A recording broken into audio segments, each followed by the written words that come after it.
Hi everyone, I'm Goradia. I'm a Somatic Experiencing practitioner on the non-dual path. Today I want to talk about a way you can take your power back. So the only way someone can control you emotionally, of course, this is if you are an adult and you're able to leave a situation. But the only way a person can control you emotionally is if you don't want to feel your feelings or if you're unaware of your feelings. So for example, if somebody is trying to manipulate me using guilt or shame, and it's not fair, they're trying to do that in a way to get me to do what they want me to do, right? Well, the only way I could fall for that is one, if I'm not in touch with my feelings, and two, if I don't have enough wisdom and I believe them, I can't see the situation clearly because maybe I don't have enough self-worth. Maybe I don't have enough wisdom. I haven't been around long enough to kind of see these things. Maybe I'm just innocent or naive.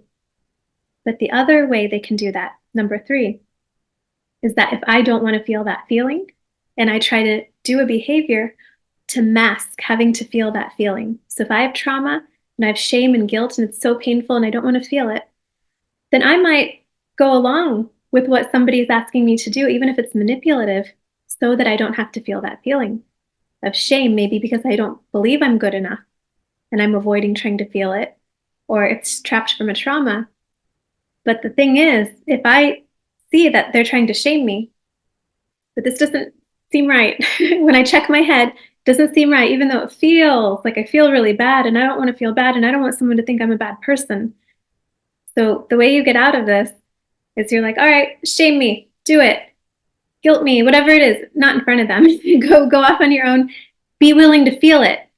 Cry, feel the shame, feel like it feels awful to be me. I feel like I'm a bad person. I feel like, so guilty because of this. Let that emotion pass through you. And then when it's cleared, you will be able to see clearly. Because if something intellectually, you know that it's not true, but it just feels true, it's just a stuck emotion. You got to be willing to feel your feelings to be free. You got to be willing to feel in order to not fall for those things so that you can see clearly. And because when you're willing to directly feel your feelings, no one can manipulate you based on you not wanting to feel a feeling. You see, you could say, okay, let them think whatever they want. Because when someone has misunderstood you or they think poorly of you because you won't let them abuse you, your job in this situation is to let them. Let them think that you're this or that or whatever. You can't change their mind. That's how their mind works. That's something you don't have control over. And so when you take your power back, you're saying, I have no power to change your perception. I want to have a good quality of life. I'm willing to feel my feelings. And when I do that, they keep me safe. First, they're telling me something's off here. I try to clear them.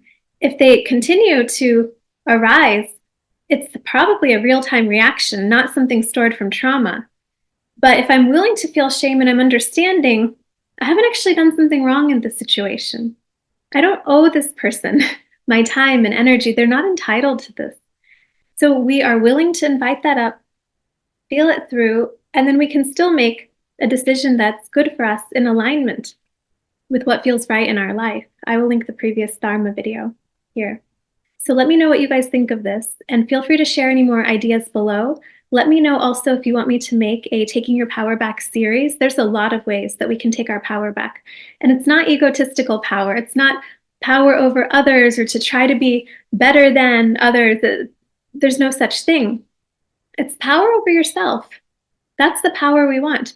Power to have our own peace of mind and quality of life because we're not falling for things that aren't true and because we are willing to feel our feelings. So again, that is the price of freedom. If I want to be free of being a slave to somebody emotionally from manipulation, if I want to be free, the price of that is to feel whatever arises for me. And the other price of that is to watch what thoughts I'm believing.